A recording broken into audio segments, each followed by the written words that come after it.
Hello, you wonderful people, and welcome to another episode of Super-Fanta-Fi. This being a show we talk about TV shows of the supernatural, fantasy, and/or science fictional genre. For today's episode, I'm gonna talk about the season finale of Manifest. A great episode. A lot of interesting things went down in this episode. So let's break it down.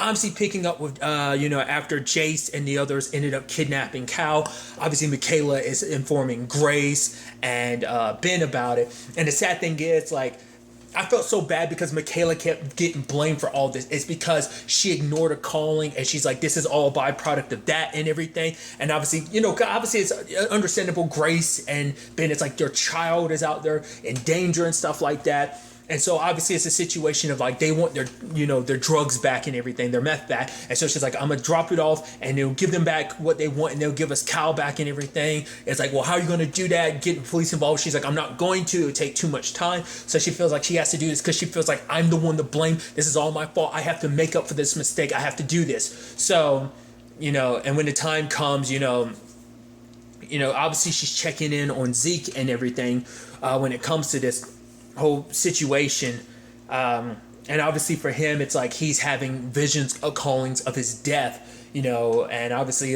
time is running out for him. It's like literally the clock is right there near the end. So Michaela tries to sound out the drugs herself, but it's Jarrett's case, and I'm like, oh, this is gonna suck because basically you need a signature for it, and I'm like, oh, Jarrett's gonna have to sign for it. So Michaela, her plan to kind of make it, hey, if anything comes down, it comes down on her, but now Jarrett's name's on it, and she informs him what's going on, and Jarrett's like, all right, let's get Cal back. So for him, he's going to help. It's like getting the police involved. It's like they have the procedures. They're going to be about taking the guys down, not necessarily it jeopardizes getting Cal back. So it's like them handling this on their own is the best way. Even bringing Drea into the fold, even though Drea doesn't know the entire thing, but even Michaela being like, you brought Drea into this? It's like, she is your partner after all. So I was like, well, there goes the whole not bringing cops thing.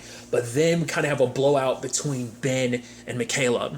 Once again, I feel so bad. You can understand where Ben was coming from, but for him, it's so shitty because for her, she's like, I already feel terrible enough already. I didn't want this to happen. For him, it's like, but for him, it's like, the callings. That basically not following the path of the callings is a path to destruction, and you did this anyway.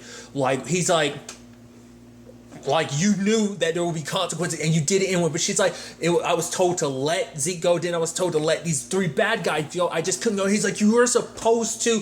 Why didn't you? And now we have to suffer the ramifications. Cal has to suffer the ramifications of you ignoring the callings. And it's so sad that he jumps down her. It's already a tense, terrible situation that she feels responsible for. And he just piles onto it. But it's the thing, I get it. But at the same time, you're like, that was a shitty thing to do. So they try to set up a meet and everything to exchange the meth for Cal. It was going to go well. It's like, all right, it seems like everything's going to be all right until some good Samaritan says, hey, lady, you left your bag. It's like, it's okay. It's like, no, you can't just leave your... I'm a police officer. Yeah, anyone can get a badge. It's like, come on, lady. I'm like, seriously, lady? She's like, officer, come over here. She says it did blah, blah, blah, blah, blah. And then immediately trying to be the good Samaritan. It's just kind of interesting. After blowing up the whole thing, she just walks away and the cop's like, yeah, Michaela's like, I'm trying to tell you, I'm a cop. This is an undercover operation. She's like, well, I'm going to talk to, my superiors and stuff like that. It's like, oh, that one lady, you're like, Jesus, lady. So obviously the kidnappers run away with Cal, and it's just like shit blows up in everyone's faces. The captain is pissed at Drea, Michaela, and Jarrett for doing this. She's like, the fact of the matter is all this happened on now. The other precinct's pissed because we didn't let them know that we were under a sting operation and stuff like that, and that this was not a sting operation but a hostage negotiation. And yeah, it was your nephew, but she's like, you didn't have to go at it alone. I thought I told you. Trust in me. She had already brought that up previously in the season that Michaela had such a hard time trusting her. It's like, trust in me, bring me in on this. I would help. But and it's like, I should have your badges for this. And Michaela's like, go ahead, here. If I'm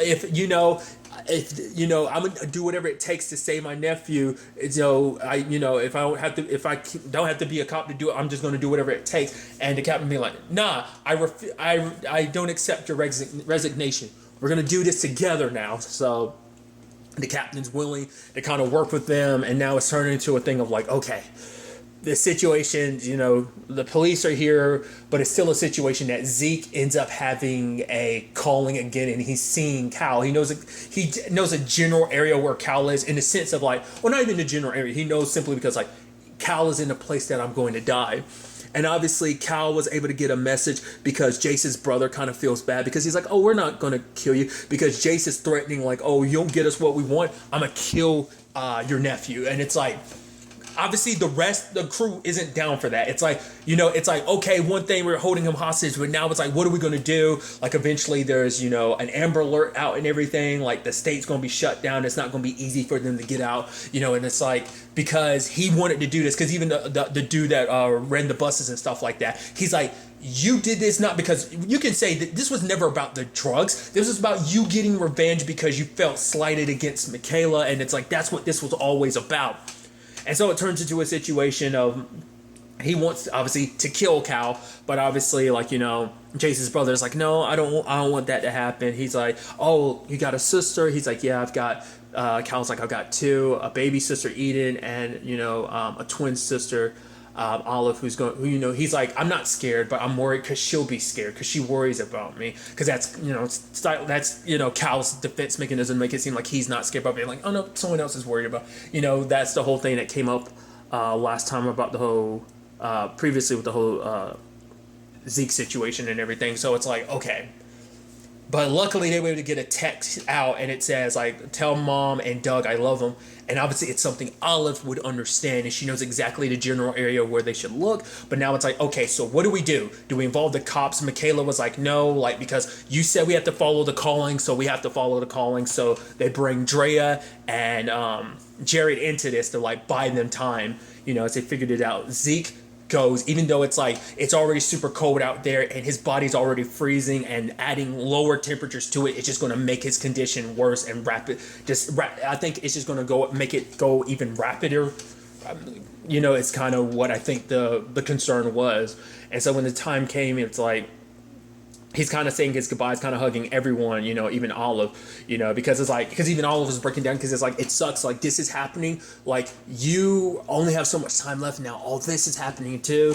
But for Zeke, it's like, he doesn't want to be staying at home waiting to die when he knows, like, hey, I can be out there helping Cal, like, doing whatever I can with whatever time I have left.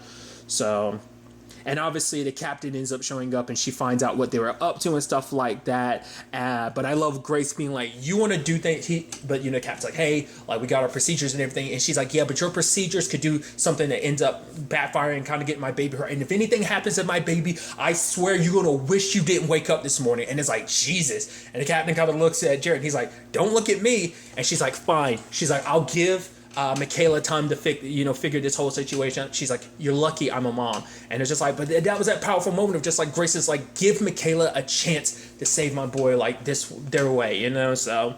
And once again, time is of the essence because Zeke's running out of time, so they end up having to leave him behind in the car just because it's warmer, so maybe things will be better. But he's like, just in case you don't get back, if I'm not here when you get back, she's like, you will be. He's like, but in case I don't, like, you are more than I could have wished for and more than I deserved. I was like, Jesus, dude. It's like, it isn't fair, because it's like, it's like you found, this whole thing brought you together just for you to end up losing him. Like, you apparently have to let him go and everything. So, but Ben and Michaela come across the cabin. There's a whole situation with Jace's brother letting Cal go because Jace was telling him, oh, slit his throat. It's like, but the other dude was like, come on, he's a kid. Like, we could just let him go. But it's like, we can't take the chances. And he tells him with our car. It's like, Jace is the one, even to the point he started turning the blade against Home Dude because he was like, oh, like, you don't want to cross me. You don't want to make me do this to you. It's like he's got some major issues. Like, I was like, what the hell is this dude's problem? Like,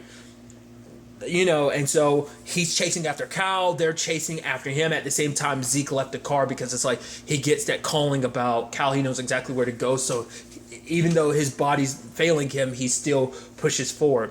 And they run out into the ice. He grabs, Jace grabs Cal, and, Zeke's on the ice too. And then, like, there's kind of a storm. It's like, what the hell is this about? I'm like, is this connected to, like, the planet? Like, what's going on? And then lightning strikes the ground, cracking the ice. They fall through. Zeke jumps in because I guess for him it's like, I'm literally already freezing to death. Like, what's more freezing to death going to do to me? It's not going to do anything. So I gotta do this. I gotta save Cal. So luckily he goes under, gets Cal. They're able to pull him up, and as Zeke's about to be pulled up, I want to assume it's Jace started pulling him under. But luckily they were able to get to Zeke. But by the time they do, like, Zeke's already starting to die, and he fully freezes to death in front of them. Like, he doesn't even say any final words. I was like, I started tearing up. I was like, dude, come on. I was so hoping, like, hey, maybe something at the last minute will turn around. I was like, no, we're just straight up killing. What? I was like, that sucks. I mean, I knew it, but I just was thinking something going to happen in the last second, maybe change. I didn't know. I was like, dude. And then, like, the cops and everything show up. I was like, this is a bummer of a season ass finale. What the hell? And then there's a light, and it's like, what the hell is that? And as he comes back, I'm like, yes! I was like, holy shit! That's awesome. I was like, wait. I was like, what? I don't understand. What? Why? And obviously, Ben ends up apologizing later on to Michaela about, like, he shouldn't have, like, put that all on her. But Michaela's like, you weren't the only one that was, putting me down, because, like, she kind of felt it too, kind of blamed herself for everything. But then it's like, why was Zeke spared? It was his death date and everything. But it's like, maybe it's because Zeke followed the calling. So meaning, if we do kind of follow the callings, then that does mean that we will find a way out of this. Which obviously, for Ben, he's starting to believe in miracles, which even, like, Michaela's like, oh, what happened to you? Let's not forget, Ben was the one that was trying to come at this very rationally since the beginning. He always kind of has been, but now even he's being like, I don't know how to else explain it but a miracle. And it's like, dude. So that begs the question, like, so are you supposed to blindly follow them? But then there's the whole situation of, once again, Cal saw that calling about the three shadows, that being this trio. He saw it, but let's not forget Adrian also saw it too, because no one else, and that's the thing, why these two in particular, not Ben, Michaela, or anyone else had these callings except for those two. So it's like, why is that, So Adrian must be tied in this in some other shape or form. Maybe it's because his calling was kind of warning about this too, but what did he do? He ran from his calling like he did before. Because obviously Michaela was starting to think like, oh, maybe turning away from that, maybe we are kind of like these arbingers of, like, the apocalypse or something like that, like Adrian believes. And even Ben was like, he was starting to believe that because of what happened with Michaela, with this whole her ignoring her calling thing. But it's like, maybe not. It's still up in the air. But even Michaela's like, does that mean we're supposed to go through some traumatic shit, keep following the calling so blindly, do whatever? Because it is that whole thing of, like, if Michaela had let them go, they would have been in that lab and they would have died. But I think it's that thing of, like, we don't see the bigger picture. Whatever this thing is, it sees the bigger picture of these three are a bigger threat because you let them go. Because I'm skipping around here, but Jarrett's looking at the end. He's like, wait, there's no one under this water. Immediately my brain was like, wasn't there a thunderstorm kind of like around the time Zeke died and the whole plane situation? So I'm like, did they get resurrected? Like, did they die? And then did that moment in that storm, is that was that another moment? Or was that supposed to be a situation of, like, that's the question, like, or like, what was that about?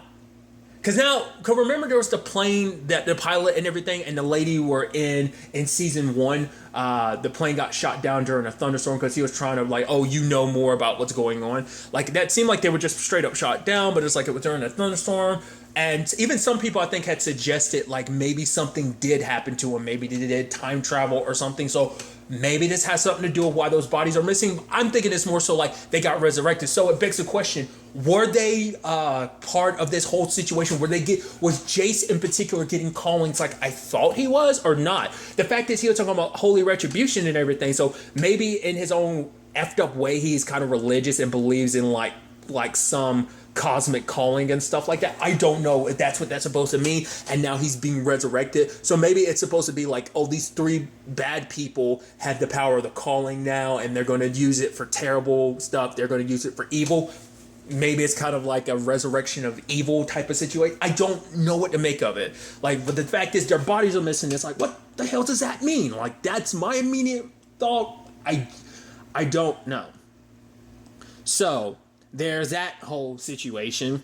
Then there's the situation on, Zombie's side of things, because obviously it's like, oh, they got their eyes on the Major. Vance shows her, it's like, okay, good, we can go. She's like, no, we need to do something about it because Zeke has such little time left. But for Vance, it's like, we can't go at this we can't go at this so steadfast. We need to kind of take our, we can't go at this super fast. We have to kind of take our time with it. Zombie couldn't wait. She confronts the Major face to face, and it's like, you know about what I'm up to and everything. Vance is still alive. That speaks volumes. That the fact is, immediately she realized, like, oh, you have connections? Vance, that bastard actually survived. I'm actually surprised. But it's like, okay, she's like, if you want other information, like, I can help you. Just give me whatever research you have about the cure and everything. And it's like, oh, but your government thanks you for your help, in its protection and stuff like that. It's like, lady, you're all about protecting the American people, right?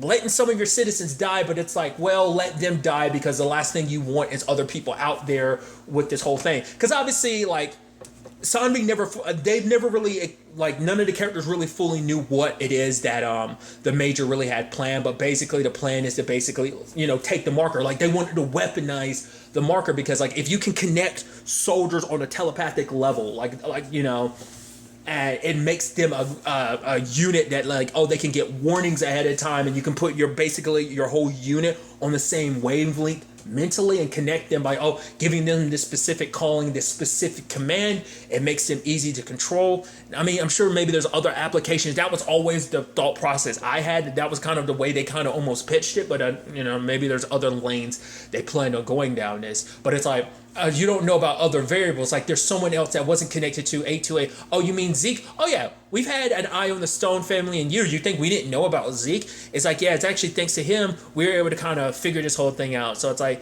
but Zombie's like, I have enough to go public. She's like, you do that and it will be a grave mistake. And it's like, so it's like, at first I was thinking like, oh, Zombie, like, I thought Zombie played it up because he's like, Vance is watching you. And it's like, no, he's not. You came here on your own. You're going rogue. But then I was thinking like, oh, Zombie's playing her by making her think she's rogue. I thought like, oh, she recorded the conversation or something. It's like, and she calls up Vance. It's like, oh, no, never mind. She really did go rogue. To be fair, she's that desperate to save Zeke. And so the whole situation of, she needs a lab, and Vance was able to kind of get her some of her research. So now taking some of the data, like, she's trying to look at Zeke's data to see, like, if there's something there that can help find the cure for the others. But it would take too long. It would take like 6 days and some change. And it's like, oh, you'll have the answers in a week is what Vance is saying. But like, Zeke doesn't have that long. It'll be 6 days too late. So Zombie, being so desperate, confronts the Major again, this time sending her into anaphylactic shock because she put something on her glove to basically poison her. And it's like, okay, now give me the cure and stuff like that. It's like, about the cure, it's like, oh, turns out there is no cure. That it's like, why would you want a cure for something? Because that's the thing, like, why would you want a cure for something that you can implant, like, in people? Because you don't want to take the chance, like, it being weaponized. You don't want to take the chance that someone could remove it. So that's why they went for it with the whole thing, because there is no cure. Like, why would they make a cure for something they don't want, taken away? They don't want taken away. So, and besides, it's like these other people, once again, they don't care about the passengers or anyone else connected to this calling thing. It's like, they're going to be dead soon enough anyway, so don't have to, we'll keep an eye on them to see, like, any developments, what this could mean for them. But in the grand scheme of things, it's like, eventually they'll be dead, so who cares type of situation. But, Zombie and her struggled over the medicine, because she was like, you're not a killer, you're not going to do this. But the vial broke, and the Major's like, I guess you are. And it's like, she dies. I was like, oh, holy shit. Okay. I mean, to be fair, she's set up as like the major villain, but but I was like, oh, that's interesting. So you just killed like the main antagonist, which, to be fair, she's a part of a larger thing. Like, she was kind of the one in charge, but she probably has bosses too that are probably continuing what she's doing. And even if they're not, people underneath her probably are. Someone's going to eventually take over her part of this whole operation, I'm assuming. Like, so. But obviously for Zombie, it's like she just killed someone. And she's talking to Vance about, like, what are we going to do? What are we going to do? Which I'm wondering, is Vance going to cover her? Because, like, she just killed, like, a high-ranking military person. That's going to be super bad. I mean, killing someone is bad enough. And now you see the parallels of, like, oh, Zeke, who followed the callings, he got spared. Sanvi, who tried to cure herself, get rid of the marker, everything that she went through, and now also this. Like, it leads to the path of destruction, and we see the path that Sanvi's going down. This could be her undoing. I mean, not just on a level like, getting arrested and stuff like that. On a personal level, like, she probably won't easily recover from the fact is, I killed someone. That's not something easy to live with. But part of me was like, you don't think the Major, like, fake? I was like, no, I don't see her faking her death like that. I was actually surprised with it. I was like, oh, you're the major villain and you're just dead. Didn't see that coming. To be fair, she underestimated Sanvi. I mean, even Sanvi underestimated herself because obviously that wasn't the plan. It wasn't supposed to go down like that, but it did. So I was like, geez, okay. So that's a whole thing. Like I said, I think Vince is going to cover for her because it's like they need to stop this operation and he needs Sanvi active. So he's probably going to pull some strings to try and cover up this. I mean, I guess like this was all with like, I mean, unless there was surveillance footage and stuff like that, like the way she did it with the gloves and everything, like it's not like her prints are on her because she never, even when she touched the Major to check her pulse, she was still wearing gloves. So it's not like her fingerprints are on the body. So it's like, I don't know. But it's like, oh, like other than that, it's like, oh, so we have like things kind of being shitty on that side, but oh, everything with the Stone family, I was like, oh, everything's good. Zeke's alive and everything. It's like, yeah, everything works out. Which also begs the question, like going forward with Drea being in the know about this. I mean, more people who know probably can't tell your cap. I mean, it's just gonna be that probably continued thing of like, oh, you know stuff that you know. I'm also I should talk about too. I'm also surprised that Xers got completely dealt with too this season. Like I was like expecting that to turn into something. I mean, it could always be something more. Like that could always be a bigger plot point potentially in the future, regardless. But at the end, Ben is, with Eden and everything, and then he has another calling, and it's the plane exploding, and he's like, wait, what? Because at first it's like maybe the plane exploding was about Cal, but now it's like, no, it's not. It's like Cal's safe and everything now. So it's like, what the hell is that about? And then we see some fishing boats out, and they pick up some wreckage from 828. So it's like, okay. So literally everyone that came back, they aren't human, are they? So, because that was the thing of like, oh, maybe they've been replaced by something. It's like, well, is that the case? Have they actually all been replaced? Like, because remember that plane landed and everything, but it exploded. But now like there's fragments of the plane, and so it did get destroyed. So meaning there were So basically at the time of the storm, I think it froze everything and everyone. And once again, either sent them flying, well then it was like, even if it sent them into the future, like why the hell would the plane still be? Or it must mean that in that 5-year period, wherever it was copying everything at who they are to their core, making copies of them, because the real versions of them died. So maybe it's on some like guardian angel type of shit, like they aren't human, which the Xers kept bringing up that point, like, oh, they're not humans. And that was kind of something that kept being thrown around. It's like, no, they're people regardless. Well, they're still people regardless, but it's like, now it's like, so are they just copies of people? If they're not real, also, like, what does that mean for Eden? I'm obviously, like, when Grace Eden was in Grace, it's like, oh, she had those callings and everything, but once again, it's like, do they go away now that Eden's a baby? Are they going to wait till Eden gets a little older, like Cal, to the point Eden starts having them? Maybe, potentially, I don't know.